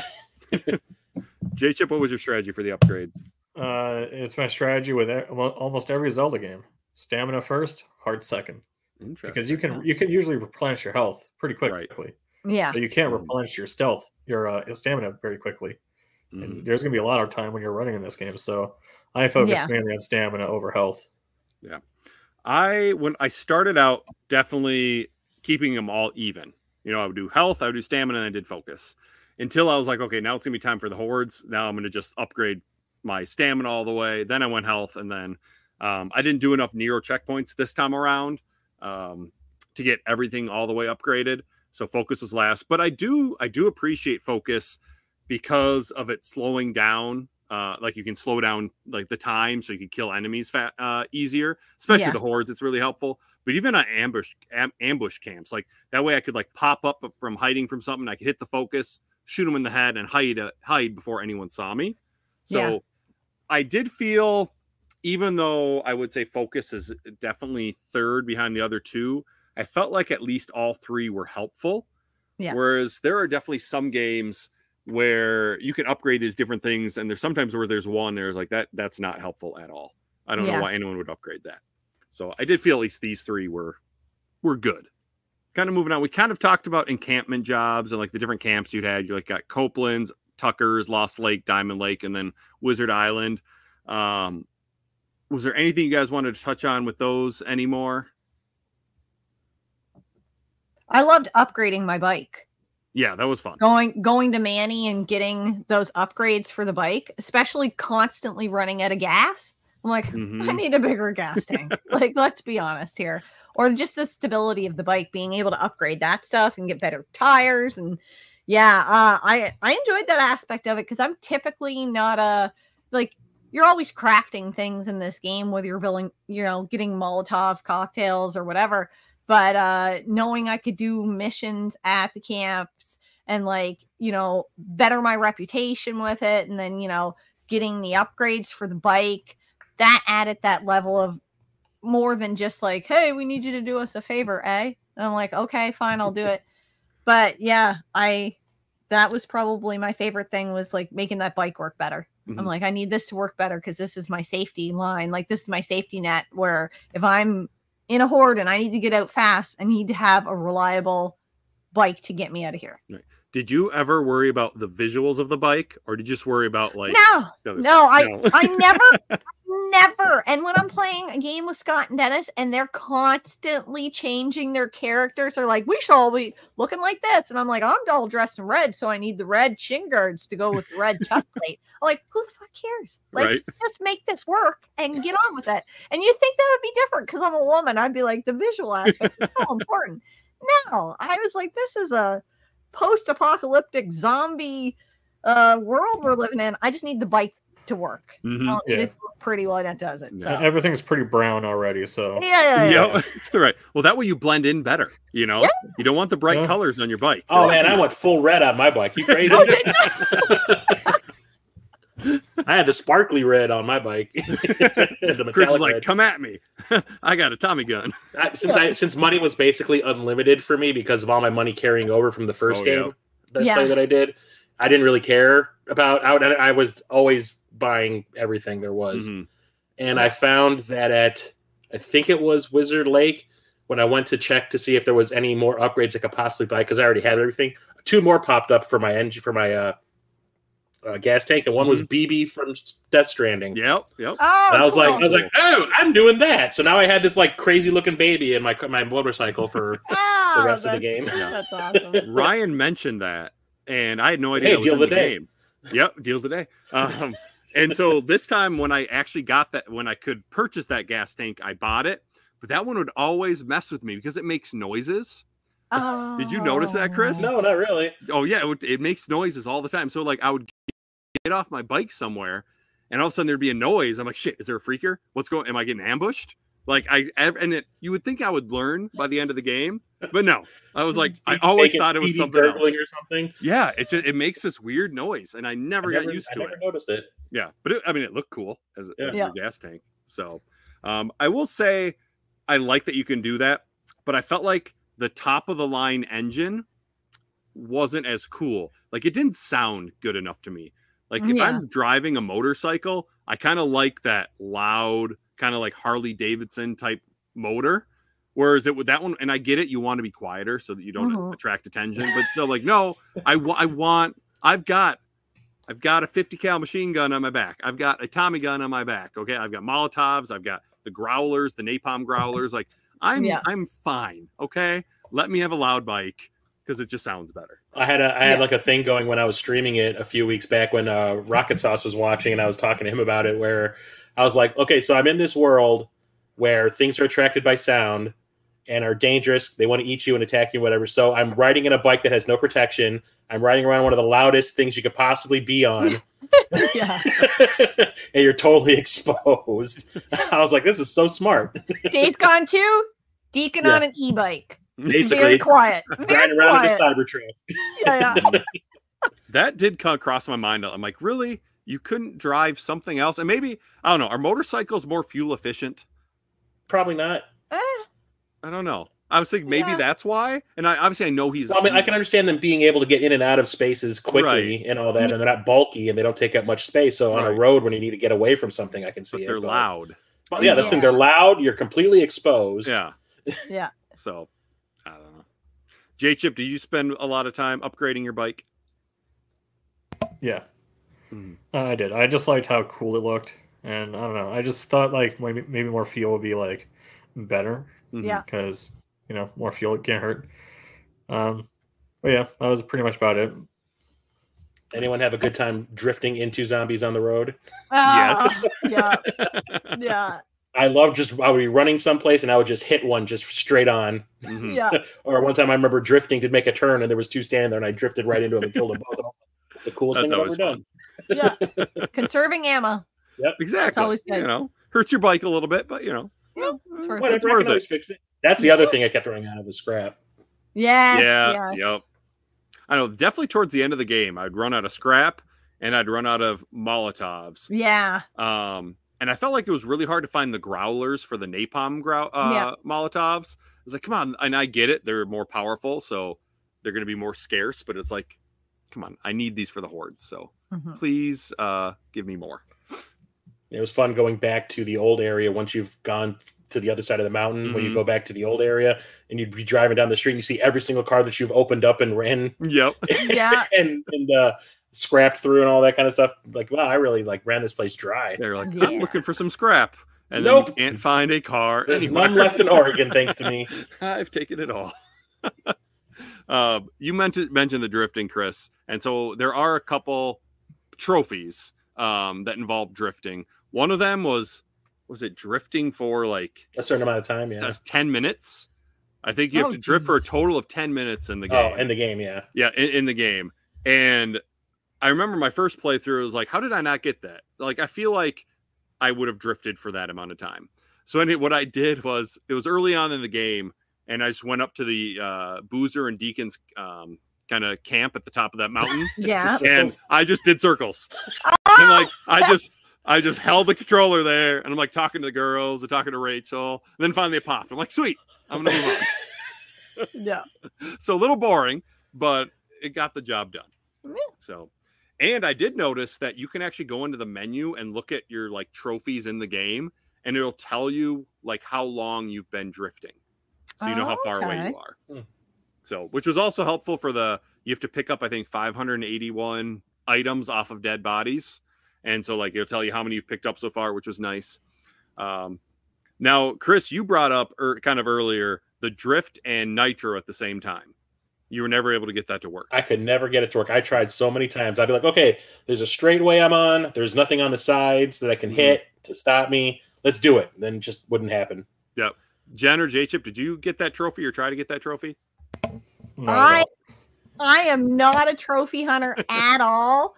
And so when we get to the, like, as far as the collectible stuff goes and trophies, I was so lost because I was like, I just did what I did and then I didn't do the rest. Yeah. And that's how I play every game. So no, I didn't even know. I'm sure when I played it, I was aware that there was drifting for X amount of time and there was things, but I was like, that's for someone else. That's not for me. So I just kind of went past it and I didn't check on it past that. I can't tell you what I did as far as trophies go. I don't know. Yeah, so I'm same here. I'm not a trophy Yeah. hunter. Mm-hmm. I usually am not, but because I hit most of the trophies the first playthrough, when I looked to see what I still had left, I still had like 2 to go, and one of them was that drifting one, doing the nitro, and I'm like, well, I can at least try for it now that I've got the entire game to do it. Yeah. Never could get it to happen. Yeah. I will say I enjoy trophies. I don't know. There's something about like playing a game and something popping, like, oh, what did I do? You know, and like also I'll look at it, and that's always fun. But I'm only going to platinum a game if I like really, really like it. Yeah. Or if it's relatively easy. Like if I have to do multiple playthroughs, I'm not going to go for the platinum. Cat Quest. I platinum all the Cat Quest games because those are fun. The only game I've ever platinum, Cat Quest. And so this one, it was one of those things where I only had a few trophies left, and so and I always felt bad that I didn't get the platinum the first time. So I was like, okay, I need to get it this time. So I ended up getting them all. So that one, Chris. So you don't actually need to even hold the drift button while you're doing this. So I eventually looked it up because I'm like, I've got full nitro. I'm on a straightaway. I thought maybe you just had to hold both buttons at the same time, but no, that didn't work. So I looked it up for tips, and someone suggested put the worst tires you can get onto your bike because they don't have very good grip. And then I want to say it's right outside of Lost Lake. There's like a town, and there's like this little puddle, or there's a pool. Is that Lost Lake that has like the little like hotel building, and then there's a pool outside? I think it's Lost Lake. Might be. And anyways, you go into the pool, which has a little bit of water, and you kind of just do donuts there without you just hold nitro and do the donuts without holding drift. The bike will automatically drift because you're in water and you have bad tires, and that's how I was able to do it. Oh. Yeah. Why wouldn't you think of that, Chris? Yeah, right. No. I'm good at stealth, but not puzzles, I guess. Yeah, no, it was. I kept on doing this thing where I'd boost, and then I would like drift to the one side and then drift to the other side, and I would keep on trying to keep it going. But eventually, I would just go off the road and hit something. Right. Yeah. So yeah, that one it's kind of an annoying one to do. It wasn't the last one though. It was the XP, the one that I needed to get last. That's why I kept doing the hordes. But I'll talk about the one that I can't beat later. The trophy? Yeah. Well, why don't you talk about it right now? Because we're going into more collectibles. It's not that either. No? No, it's the jank part of it. We'll come up to it. Okay, so but I know Jen, you talked about you're not into collectibles and stuff. So yeah, back in the day, I was completionist when I played video games. Like, if I could collect everything 100% a game, I did it. Breath of the Wild is the game that ruined it for me because after I got all 900 Korok seeds, I'm like, I'm never doing this again. Well, there's 900 of them. That's why. Yeah, just ridiculous. And then all you get is a pile of shit in that game for your reward. And I mean, it's a golden pile of shit, but it's still a pile of shit. So that was annoying. But I did find myself. Did freakers come out of it? No, they should have though. That would have been cooler. I will say on my first playthrough, I definitely tried to get as many of the collectibles as I could. So like the historical markers show up on your map. Yeah. And so I got all those. But I will say one thing that's weird about this game is usually I love learning about lore and reading all this stuff. I didn't read any of it in this game. I just collected it and moved on. Did you guys, any of you read the lore as you went around and got any of the historical markers? No, I very rarely do anyways. I want to get back to the action of everything. I'm like you, like that's what kills me with an RPG because I don't want to have to follow or read a story. Like, unless it's voiced, I'm not going to read it. I want it to be read to me while I'm doing something else. So, yeah, I'm very rarely reading anything in the game. Yeah. So, do you just have Scott, like, read the logs to you? Yeah. Well, he told... The one game he told me if I was going to play it, he really wanted me to play it, I had to read everything with Skies of Arcadia, and I promised I would read everything, and I did. And I did enjoy it better because of it. But I still can't make myself do it because sometimes it cuts off the game. Like it gets me out of the mood of it. Like I want to be fighting something or I want to be progressing the story. I don't want to be reading about whatever. Like I just want to keep going. Yeah. And some games are good where like it'll be like audio logs and you kind of listen to them as you're going around. This game had that. It had some of that, right? Yeah. But like most of it was reading. And like I mean I enjoy reading, but in this game I just didn't want to do it for some reason. Yeah. Usually it's more world building kind of stuff that you get in that type of situation where you're reading stuff. But this one is like the world isn't that interesting. It's just gone to poop. Yeah. You know, but if you're playing as Sarah, let's say, and she didn't really have anything to do with the outbreak, and you're finding notes around about it, I can understand that. Right. Yeah. You know, because that's her background. But as Deacon, it doesn't make sense. He'd be like, I can imagine Deacon like finding this like note about what's going on and be like, I can burn this for kindling later. Stick it in my pocket. Right. Another one was like the herbology where you could like find the different plants. I never bothered with the plants. Yeah. I know you can get credits at the camps for selling them, but I just did not care. If I was near one, I would do it, but that was about it. Yeah, that's exactly how I felt about it. Most of the time, if I was like hiding in some bushes or something, and there was one nearby, I'd just be like, "Oh, bye, while I'm here." Click. Right. You know. Yes. I'm not going out of my way to get them if it's going to cost me resources. I'm just like, if there's a bunch of, freakers around it, I'm like, yeah, no, I'm not too into getting that to spend resources for. I'm like, no, thanks. Yeah. What really annoyed me was like, because when you were on your bike, your map was more zoomed out. Yeah. So like, I would be driving along, I'm like, well, there's a ton of plants there. I'll get off and just collect them. Why not? And then you get off your bike, and none of them would be on your mini map. You're like, same with the ears. It would be like with the ears for me. Yeah. Yeah. I'm like, or you'd have to walk all the way around the lake. Nope. Yep. No, not doing it. Screw it. All right. So, I mean, I don't think we have to talk much more about collectibles. So I do want to talk about, since it's so weapon based, did you guys have any favorite weapons that you used? J-Chip, we're going to start with you. Well, I'll just say this. Once I had the Tommy gun, didn't need another gun. Yeah. It's tough to go back to a different gun after that. Oh, yeah. The 50 cal is nice, but there are times when I'm like, I'd rather have a sniper rifle in this situation. Yeah, sniper rifles are always great. I always love a good shotgun. Any game I'm playing in, if I can get a shotgun, that's because it's powerful. Right. I love a shotgun. What about you, Chris? No, the Tommy gun was my jam. Yeah, I loved it. It was awesome. And then I think it was J-Chip that mentioned it earlier. Just I'd have like another machine gun on your back, so if you ran out of ammo, you just pull the other one out and mow things down. Yep. Yeah. I was like, I always wanted some sort of machine gun. I always wanted a high rate of fire. Other than my pistol. My pistol, I was fine. Like there was a machine gun as a pistol at one point, but I tried it out and I'm like, it just doesn't feel right. Because I liked my pistol for like when I was going around ambush camps and sneaking around and just kind of getting a one quick shot off at someone close by. And so I was like, I don't really want to like accidentally press a button too long and get multiple shots off. So I stuck with the kind of a regular pistol there. But yeah, Tommy gun. Once I unlocked it, I used that the most. Sniper rifle, I would say 95% of the time was my special weapon. Yeah. Unless I was doing hordes. Then I would switch out to the 50 cal machine gun. So I had the 2 machine guns. But then once I wasn't doing hordes, I'd go right back to the sniper rifle. The first sniper rifle kind of sucked. But once you found the best sniper rifle, that one was pretty good. Held more ammo. You could zoom in further. I really like that. Yeah, I never used a sniper rifle until that one mission where you get to save Boozer when he's like on the dam. Yeah. The only time I ever had it in my inventory was then because you were kind of forced to. Yeah. You're not a sniper rifle guy, huh, Chris? No, not really. I love sniper rifles in games. If I can sit back and pick people off from far away, that's my ideal way to play.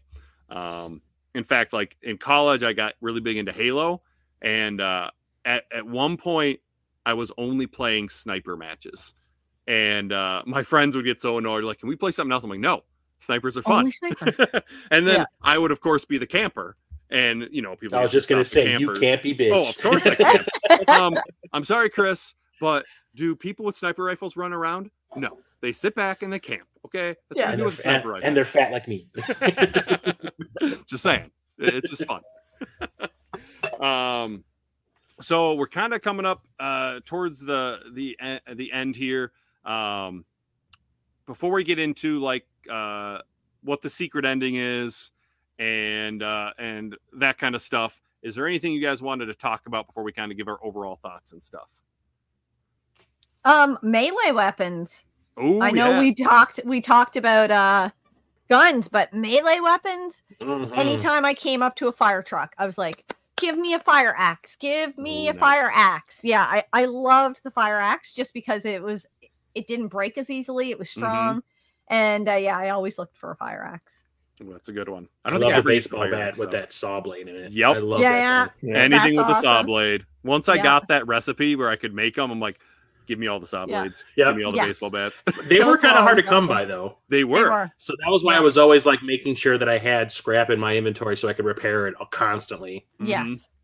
Yeah, I love the saw blade bat. There was also the one that had all the gears along the side of it.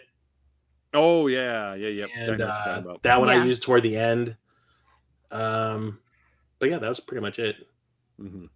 Yeah, I always tried to definitely take a weapon and upgrade it. So whether it had the nails in it or the saw blade in it, I wanted something that it made it more durable, and plus it was easier to attack. One time I ran out, and so the only weapon near me was a sledgehammer. Definitely like the worst one. It's like, the worst one. Yep, it's slow, it's heavy, sure it's blunt, like so it's gonna hurt like hell. But I want the saw blade that's like cutting off their heads or like taking chunks out of them. Yeah. J-Chip, what about you? Yeah, I was pretty happy with just the axe. I didn't really do a lot of customization just because I didn't want to. But I was mainly looking for either an axe or maybe even like a machete. Yeah, machete, ripper blade, and a crunch is not bad. Yeah, the ripper ones weren't too bad. Yeah, in a crunch. In a You take it over a sledgehammer. Exactly. Any day. Yep, definitely. You know what? Next time I might just stick with my knife instead of grabbing the sledgehammer. Like, screw that. Yeah. At least the knife is quick. It might take a lot of hits, but it's not slow. Yeah, that's the problem. One thing we didn't bring up yet is the bugginess of the game, which was a huge problem when it came out. So I feel like we need Chris. I have notes for this part. Take it away, Chris. This game is jank AF, dude. So I remember when I played it the first time in 2019 or whatever, there was a part where I was riding through some town and my bike sank below the road and I was driving underneath the town. And I remember going like, what? And it stuck like that. So I know Jenn saw the one that I posted. I did. So this time I played through it on my PS5 and I found even more jankiness than on my PS4 when I played it. I don't know what the hell was going on. So one of them happened and I ended up streaming it just so everyone could see what the hell I was talking about. Everything disappeared. Yes. So I'm walking along and I can hear the newts, but I can't see the newts. And then all of a sudden I'm getting like hit from something and I can't see them. So I just randomly start slashing around with my bat and I hear them getting hit. And like their ears are popping up on the screen and all that. I'm like, where the hell are there invisible newts in this game? Is this something from New Game Plus? I don't know. Next thing you know, I disappear. So I'm like, okay, and I can see my shadow, but I don't see me. The best part. And then I go up to my bike and I get on my bike and my bike disappears. Can you see the shadow of your bike? I can see the shadow of me on my bike, but I can't see anything else. And then I start driving and then parts of the cars start disappearing. Yeah. And I show this in the video. You can see the tires, but the car isn't there. Yeah.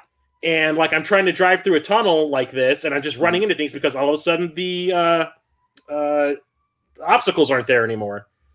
And I had to reset the whole game. I had to close out the game and then start it back up again to get it to go away. Wow. And then it happened again. But other than that, I have a list. Oh boy. Okay. Everything became invisible. Objectives are not completable. Really? So I can't platinum the game because there is this one mission that you have to go to. We have to go into a camp and rescue somebody for, I think it's Kuri's camp. Okay. And they're in the center of the area it's like an encampment of some kind. It's like a military encampment.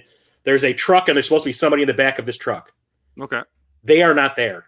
Oh, shit. Oh, man. The marker is there saying that's exactly where they're supposed to be, but you get in the truck and there's absolutely nothing there. So I can't complete that. And that's the last thing I needed in order to get the plan for completing all those missions. I don't think that person's in the truck.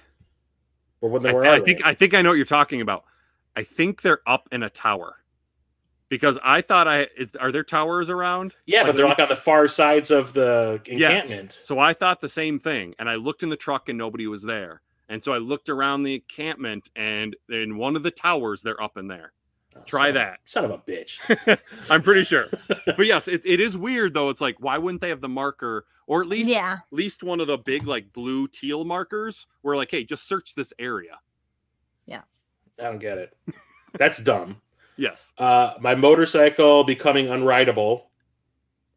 Like you would try to get on it and your character would just like do this weird running around motion, like he's having a stroke or something. And like you try to go and pick the back of like a trunk or a hood of a car, and it was like the computer could not figure out what you were trying to interact with, and your character would just kind of go, and then you get attacked out of nowhere. Getting stuck on my motorcycle. There were plenty of times where I could not actually get off my motorcycle. Jeez. Oh my like God. I pull up somewhere to go and do like a camp or something, and I try to get off, and Deacon would be like, "No, my ass is physically glued to the seat," and I could not get off, and I had to reboot the game. Mm-hmm. What about Ricky and the dam mission? Did you have that issue? Which one? Ricky and you going to the dam? I don't remember having any issues with that. Oh my God, that was our biggest issue in the game. I think you're driving along with her, you're talking, you're going to the dam, and then all of a sudden she drives like she's driving a tricycle. This is the slowest she can go. You get too far ahead of her. It's like, whoa, whoa, whoa, whoa, whoa. You got to come back. So you got to drive beside her at less than a walking pace. Like I got off my bike at one point and just walked beside her because I could. And that's how slow she was going. And it lasted for a good 10 minutes. Oh, wow. And it was torture. That was the worst glitch in the game for me. I only had 2. Towards the end, I had a little glitch too where like everything went away. It's like I went into developer mode and I could just see nothing. It was weird. I went off. That's kind of what it was like when I drove under the ground in that one. Yeah. You can kind of see like the architecture of everything above you, and it's like, what the hell? Am I in like it's a glitch in the Matrix kind of shit? Yeah, that's exactly what it felt like. But the really bad one I had was aiming to shoot and the gun never wants to fire. Oh, so I was doing a horde, and you go into like the aiming mode, and it's basically the over the shoulder shot, and just nothing's happening. Oh, talk about a terrible time for you. Yeah, and I'm like running, and I'm like turning around, and then even just regularly trying to fire after that, I could not actually fire my gun. It's like my guns are broken out of nowhere. Oh, geez. And I had to reboot the game again. It just happened over and over again. Oh, and by the way, shit is tight. J-Chip, do you have any glitches? Nobody get it? No, sorry. Rachel was just talking to me real quick, so I completely missed what you said. I had to work it in there somewhere. Shit is tight. Oh, yeah, there you go. I can't really recall any glitches other than sometimes like the zombies would like flip out when you kill them. Like they would have a limp appendage or something like that, limp arm when they were just flopping around, or they're stuck into the wall. Okay. Other than that, nothing really major. I can't think of off the top of my head. Yeah, I don't know if running on a PS5 did it or not, but maybe. I will say I played on the PS5 too, so really? Yeah. But I definitely experienced more glitches now than I did on my PS4 when I was playing it originally, which is weird. Yeah, I don't remember. I know some stuff happened when I played on the PS4 originally, but even this time on the PS5, I did have the same thing you talked about, Chris, where like you'd hold square to do something, and Deacon would just kind of walk around and didn't know what you wanted to do. But I would just like let go and press it again, and it was fine. Whether it was like opening a trunk or like reading a historical marker, whatever it was. But the only other thing that happened was once a freaker, like on my map, it showed that there was a freaker somewhere. Like the little red piece showed up. I'm like, where the hell is it? And all of a sudden, I see it. It's stuck in the hood of a car. Like it's just like you see its head and occasionally its arms, like it's trying to move, but it's stuck. That's like some launch Cyberpunk 2077 shit right there. So it's like, well, I didn't want to shoot it because I didn't want to get the attention of any other freakers around, and I don't think I had any of the silencers at the moment. And so like I was trying to hit it with my melee weapon and I couldn't. So eventually I think I got up onto the car and then I swung and I finally hit it and it died. But I was like, other than that, I really did not run into many glitches. Yeah. So I don't know what's going on with your copy, Chris. Seems like you have the most issues. Maybe it was the New Game Plus thing. I don't know. Maybe. I wonder. I'll have to ask Ryan because I know he played New Game Plus too. Yeah, he played hard too, just like I did. Yeah. If he had any glitches. And if I remember correctly, he didn't get the secret ending thing either. Right. Well, speaking of the secret ending, ooh, nice segue. I'm pretty good at this. You know, this is like the 6th one I've hosted. I'm getting better at, So I got the secret ending. Did anyone else get the secret ending? Yeah, first playthrough, yeah. Nope. Nope. All right, Jacob, Nope. do you know what it is? Nope. Oh, the setup for the sequel. Oh, that we're never gonna get. Yeah. I got to the ending and I immediately turned it off because I was done. You are a terrible person. Yeah, I know. Go platinum it right now. Nope. All right, so Chris or Jen, who wants to say the secret ending? You can go ahead, Chris. Brian's a zombie. Yeah. Oh, Brian's a freaker. He is a freaker. Yep. So Sounds about right. he calls you and wants to talk to you. Yeah. And is basically trying to warn you about things are getting crazy. And then he takes off his mask.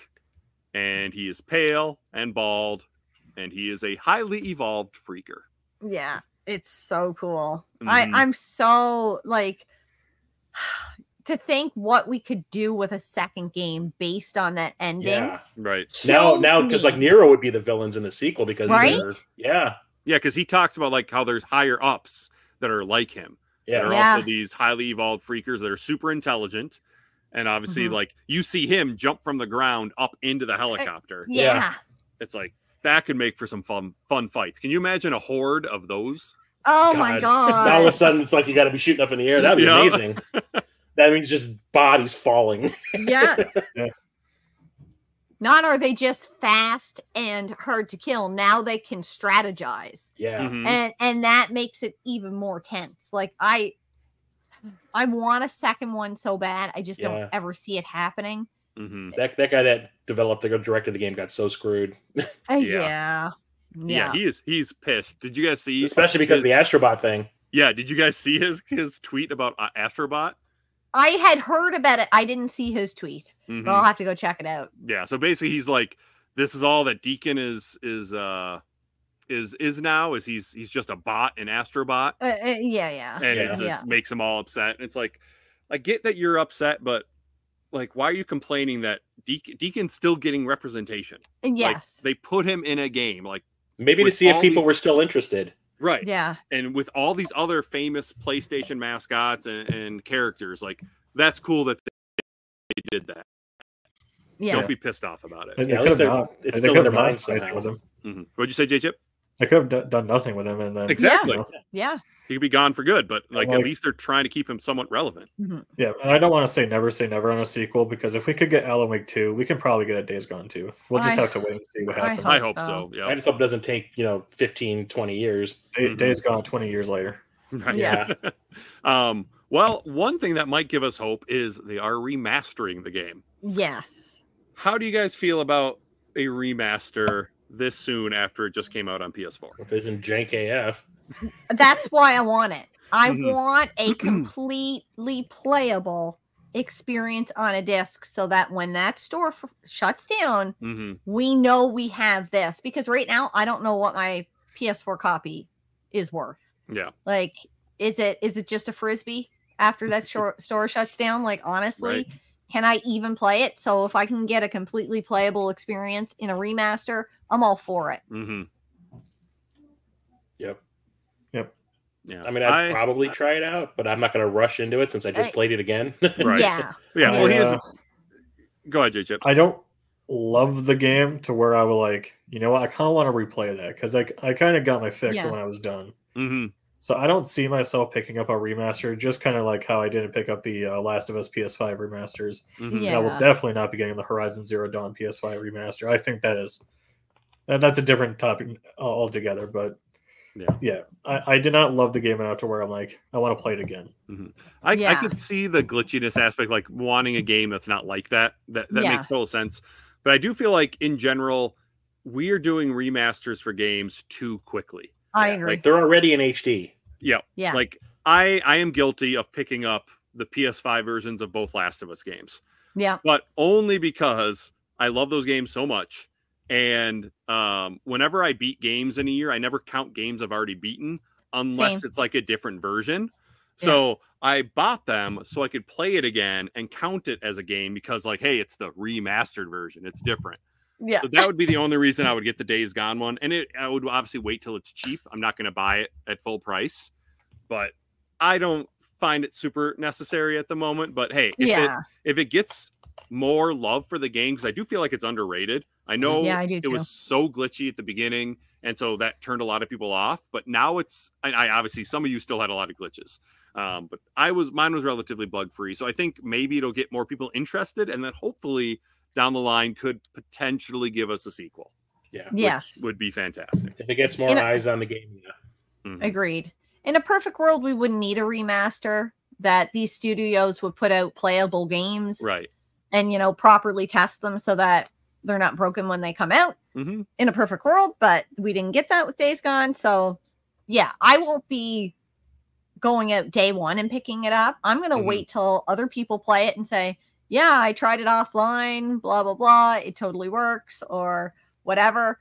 I would rather see what people have to say about it first. And I'm hoping it does get more eyes on it, because if it does, then maybe we can get a sequel. Mm-hmm. Like you said, J-Chep, never say never. So I'm hoping that that's what that does for it. For sure. Yeah. All right. Well, I think it's time for our overall thoughts. So there are 3 questions I kind of like to bring up for always our overall thoughts. Yeah. And the first one's going to be, would you play this game again?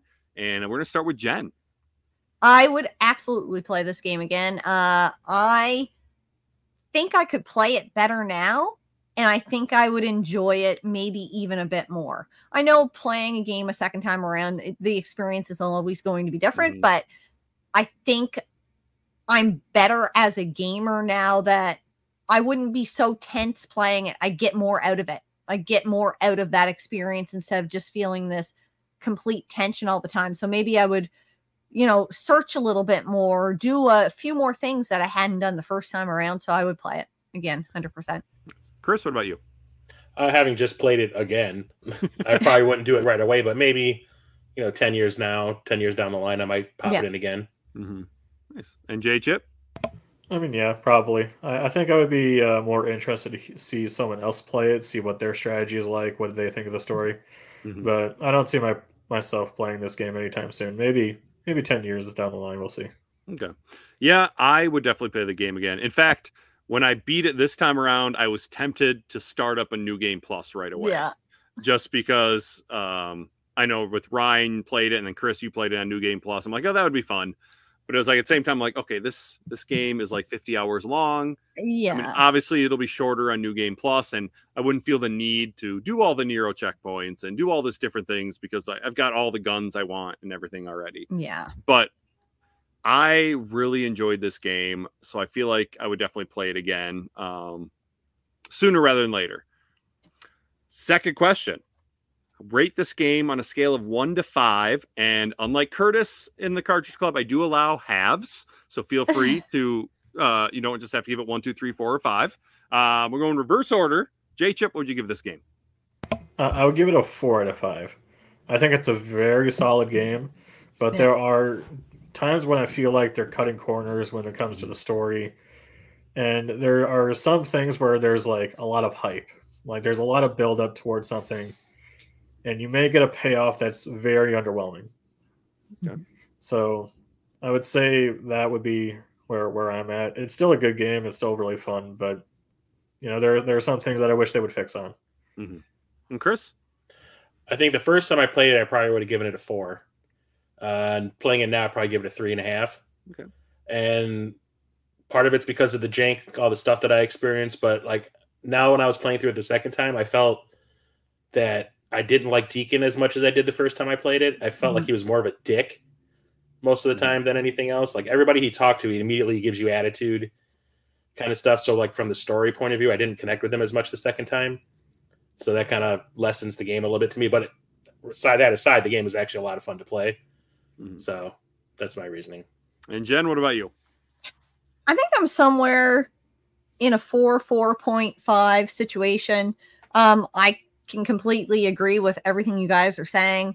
I don't know. It just resonated with me. I tend to pick a zombie game, a post-apocalyptic game over a fantasy game almost every time. So I think it's just playing towards what the genre I like too. So I think it's that is part of it for me. So I'm right between that 4 or 4.5. Nice. and I'm going to give it a 4.5. I love everything about this game. It is not perfect, right? We heard all the glitches we've seen. Fortunately, I didn't run into a lot.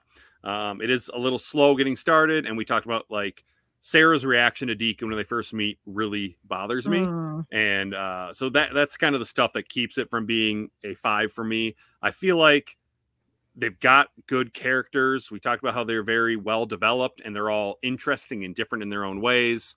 I feel like even though the game is long, it never felt like it overstayed its welcome. Yeah. I felt like I always wanted more. There was enough twists and turns there for me to keep me going.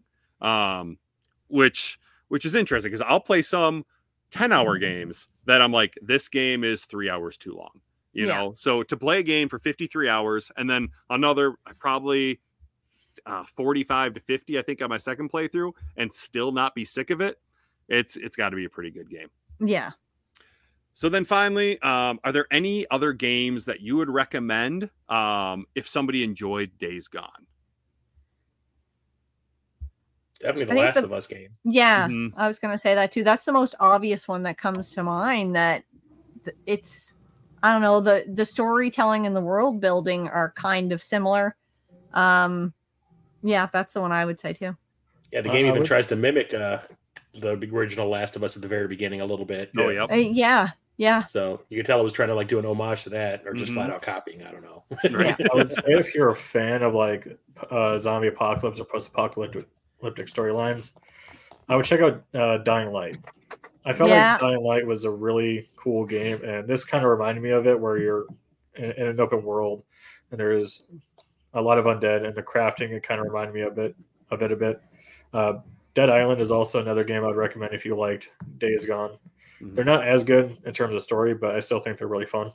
Yeah. Okay. Nice. Zombies ain't my neighbors. There we go.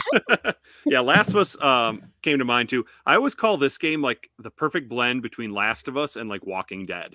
Yeah. You know, like Deacon really makes me think of Daryl from the Walking Dead series. He cry a lot. Yeah, that's true. Yeah. And so I wish I have played more Walking Dead games to see if there's any that are similar. But the only ones I've played are the Telltale, which obviously is going to be very different. And then I played Survival Instinct on the Wii U this year, which was it's just a very different type of game. It wouldn't be like that. So maybe there's a Walking Dead game out there. Maybe that could be similar, but I definitely think Last of Us and then the two that J-Chip said probably sound pretty good. I couldn't think of any others off the top of my head. So awesome. Well, one thing that I wanted to bring back this season to the Cartridge Club was the 3-word reviews. So back when the Cartridge Bros started the Cartridge Club, they always ended with 3-word reviews to get the community involved. And so a few people did share theirs. And so I was going to go through theirs first, and then we'll all share ours. So Rocket Sauce at It's Rocket Sauce said needs a sequel. And then SNES is Life at SNES is Life said Fire is Friend. Yeah. Which I totally agree with. Yeah. And then Dyer 51, the Splatterhouse guy at the real Dyer 51 just said it's a game ? So I think he was kind of just messing with me. Now, J-Chip, you did share one. Did you want to keep what you went with, or do you want to give a new one? I'll give a new one. Okay. There's too many zombies. Too many zombies. Too many zombies. Okay. Nice. Jen, what is your 3-word review? Mine, I was thinking about this earlier. It's more buzzwords than a review, but it kind of gives you what you know you're going to get from the game. I would say Zombie Sons of Anarchy. That's 4 words. No, because of is never a word. It's is a word. No, every time you do an abbreviation, they always take out the of and the and. Sons of Apocalypse. Yeah. But No. Every time I have to say something about the game, I'm like, if you love zombies and you love Sons of Anarchy, it's like they married the two. Okay. I don't know how I feel about this. This is not 3.5-word review or 4-word review, Jen. I mean, I'm a math teacher, so I'm pretty good at this counting thing. But because you're a first-time guest and we're bringing 3-word review back, I'm going to let it slide this one time. Yes. But the next time, of is a word. Only 3 words. Okay. Yes. Chris, what about you? I'd go with fun but flawed. Ooh, Good. that's a good one. And That's mine- 3. It is. You see, J-Chip and Chris can count. Jen is struggling. That was with 3. That was 3 words. it. Makes you think of was it Shrek? Was it he picked number 3 and he's holding up 2 fingers? Yeah. Pick number 3, my lord. My 3-word review is going to be freakishly fun time. I see what you did there. Yeah. So you had to get freakers in there some way. I mean, Yeah. they're the whole part of the game. All right, so that is going to do it for this episode of the Cartridge Club Game of the Month podcast. But do want to highlight the games that are coming up for the next 3 months. Would you guys want to each take one? Would you guys be cool with that? Sure. Sweet. So, Chris, why did you tell us October's Game of the Month? Doki Doki Literature Club in October. Pretty, you wouldn't think it's a scary game, but play it. It is messed up. Waifu horror. Yep. J-Chip, how about November? We are playing Assassin's Creed 4 Black Flag. Nice. Have you guys any of you guys played Black Flag? After the first one, I will never play another Assassin's Creed game again. I never played an Assassin's Creed game all the way through, so that's what Don't start with the first one. Yeah, the first I started with the second one, which I really liked, and then I went back to the first one, and yeah, it was not as good. But I started the third one, and I just couldn't get into it. So I'm hoping Black Flag is going to be good. So I hear it's the best one out of them all. So hopefully, I'm Yeah, going to it's one up up all there. of you. I haven't played an Assassin's Creed game. well, that needs to change. Jen, I perfect time know. in November. Yeah, play some Maybe. Black Flag. Maybe. I know we have it somewhere. There in you here. go. Has Scott played any of the Assassin's Creed games? I think he's probably dabbled. I don't know if he has played one all the way through. He may have. I'm just not sure. Okay. And then I Jen- did see the Assassin's Creed movie though.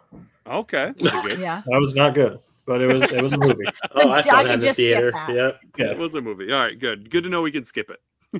And Jen, what's December's game of the month? December's game of the month is Star Fox Adventures. I really liked that game. Rare. Mhm. That is basically Ocarina of Time, poor man's Ocarina of Time, but with Star Fox characters. It was like the phase 1 trial. Mm-hmm. So it gets a lot of hate, but I think it's fun. So I don't know if I'll play it again, but it was a good time. So awesome. Well, again, if you'd like to get involved with the club, I'd encourage you to follow us on Twitter at Cartridge Club NA. You can also visit our Discord for all kinds of discussion about past, present, and future games of the month. To those of you interested in supporting the club beyond a review on the podcast app of your choice, I'd like to mention that the club is entirely funded by pledges made from members of our community. We are extremely grateful to those supporters, and if you're interested in becoming one of them, please look into how you can do that at patreon.com/Cartridge Club. So I like to always end with some plugs. Where can we find you on the interwebs? Jen, we'll start with you. You guys can find us on YouTube, Retro Rivals. We're also on Twitter and Instagram, and I check Facebook every now and again. Awesome. Well, thanks for being here. Excited to have you on for your first I loved it. game of the month. Awesome. Thank you Awesome. so much. I Of course. appreciate it. Yep. And J-Chip, what about you? You can find me on YouTube at JChip Show. I'm also pretty active in the Discord, and I'm somewhat active on Twitter. Awesome. Well, thanks again for joining us, J-Chip. Thank you. And Chris, what about you? On YouTube, Midlife Crisis Media. On Facebook and Instagram, also Midlife Crisis Media. Also have a Discord, Midlife Crisis Media. And then on Twitter, I'm not going to say it, but it might as well just say Chris Bunch of Letters. Nice. Awesome. Well, thanks for joining again, Chris. No problem. And I'm Captain Algebra. You can find me on YouTube and Twitter and Facebook at Captain Algebra. And yeah, it was a good time. Appreciate you guys being here. Thank you. Thank you so much. Then to everyone listening, we look forward to hearing from all of you soon. Thank you for joining us. CC Unite. Shit is tight.